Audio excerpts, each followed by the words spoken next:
और अब देखिए दिव्यांग जनों के लिए स्पेशल बुलेटिन। पश्चिम बंगाल विधानसभा चुनाव के लिए बीजेपी ने गुरुवार को उम्मीदवारों की दूसरी लिस्ट जारी कर दी है। इस लिस्ट में 111 कैंडिडेट्स के नाम हैं। बीजेपी ने एक्ट्रेस रूपा गांगुली को सोनारपुर दक्षिण से टिकट दिया है। वहीं निशित प्रमाणिक को माथाभंगा सीट से चुनावी दंगल में उतारा गया है। शुभेंदु अधिकारी के छोटे भाई दिव्येंदु अधिकारी को भी पार्टी ने टिकट दिया है। दिव्येंदु को पूर्वी मेदिनीपुर की एगरा सीट से उम्मीदवार बनाया गया है। बीजेपी की पहली लिस्ट में 144 कैंडिडेट्स के नाम थे।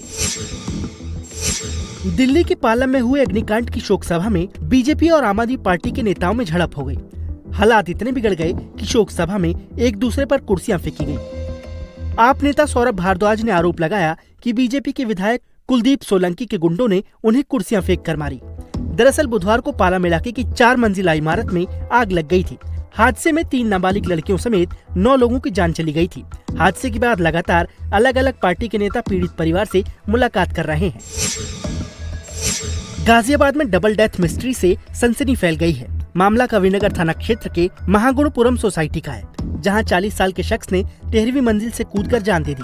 वहीं उसके फ्लैट के अंदर उसकी 70 साल की मां का 2 दिन पुराना शव मिला है, जिससे मामला और भी गहरा गया है।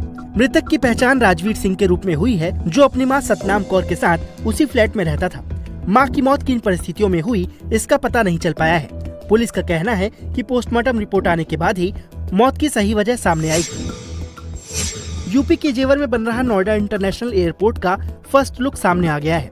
पहले फेज में एक टर्मिनल और रनवे का काम पूरा हो चुका है। एयरपोर्ट के अंदर कदम रखते ही वाराणसी और हरिद्वार के गंगा घाटों जैसा दिव्य एहसास होगा। सीढ़ियों का आर्किटेक्चर और डोम के आकार की छत भारतीय परंपरा को आधुनिकता के साथ जोड़ती है। टर्मिनल की छत को नदी के बहाव जैसी जालीनुमा डिजाइन दी गई है, जिससे दिन भर प्राकृतिक रोशनी अंदर बनी रहती है। यात्रियों को लंबी लाइनों से छुटकारा मिलेगा। बायोमेट्रिक और फेस स्कैनिंग तकनीक के जरिए पहचान के बाद एंट्री मिलेगी। मौसम ने एक बार फिर करवट ली है। आईएमडी ने अगले 3 दिनों तक दिल्ली समेत 11 राज्यों में आंधी बारिश और 6 राज्यों में ओलावृष्टि का अलर्ट जारी किया है।